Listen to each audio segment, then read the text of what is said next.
Recently, I did a dungeon in WoW Classic with my buddy Caleb. We tried to do this content that was designed for 5 people as just the 2 of us. This Dead Mines dungeon was something that I didn't think it was worth even trying, but my buddy pushed me to give it a go.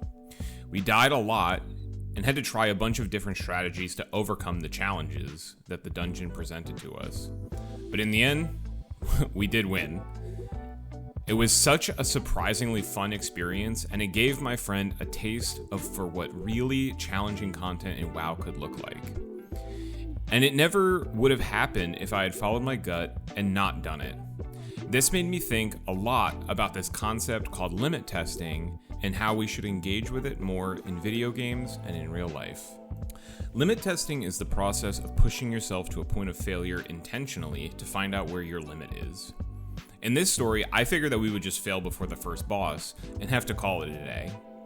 But instead, I surprised myself and unlocked a mental blocker that I had. This concept goes hand in hand with a fear of failure, as well as pushing out of your comfort zone. As we get older in life, we take less risks since we have a lot more to lose. Whenever I go snowboarding, I'm always shocked at how conservative I am on the slopes compared to a 5-year-old that is blasting past me because they haven't developed the fear yet. When I was talking about this topic to Caleb, he said that it sounds a lot like pushing to failure in weightlifting, which made me think about other ways this game concept could be applied to my life. Last year, I attempted to complete my first ultra marathon. This 50-kilometer or 30-mile race would have been the longest I've ever run consecutively in my life.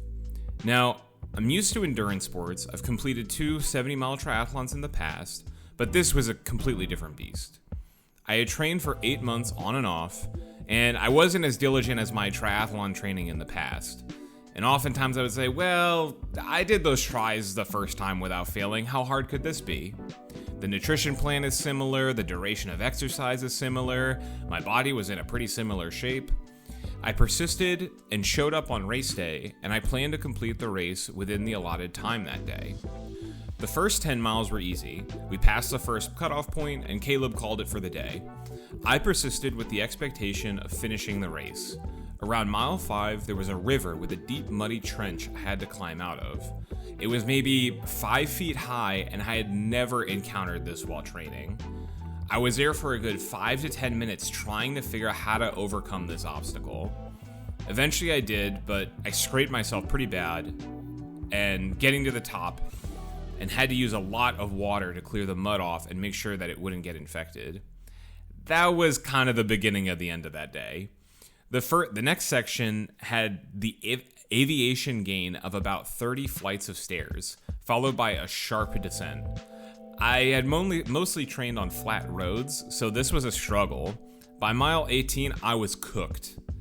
I knew I could walk most of the rest of the trail and still make it back before the cutoff. I persisted, but I must have looked pretty bad because a fellow runner caught up with me and just offered me some Advil. And honestly, I was so desperate for relief, I took the pill off a random runner in the hopes that it was Advil.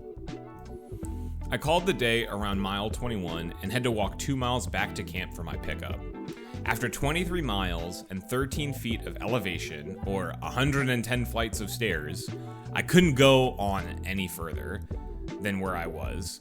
I was exhausted, pushed to my absolute limit, and I've never felt so fatigued.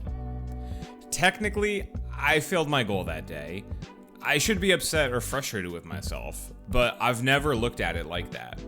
I found my limits, and I hadn't seen them before. I learned about some of the challenges I would have to practice in order to overcome a challenge of a 50-mile race or 50-kilometer race. I was running around the mountain for 6 hours straight. It was a gorgeous day, and I got to meet a lot of lovely people. The race was an excuse to see my buddy, who I hadn't seen for months. When training, I had a feeling I wouldn't be able to overcome this challenge, but I persisted through and found those limits. I used this failure as a learning opportunity to grow as an athlete and a person. So I ask you, dear listener, what limits are you afraid to test? What challenges are you afraid of trying because you'll think you'll never overcome them? Just being aware of those blockers and then choosing to persist past them may make you realize that they were never real blockers at all. Or maybe it will make you realize that you're closer than you thought, and the gap between where you are now and where you want to be is much smaller than you had originally thought.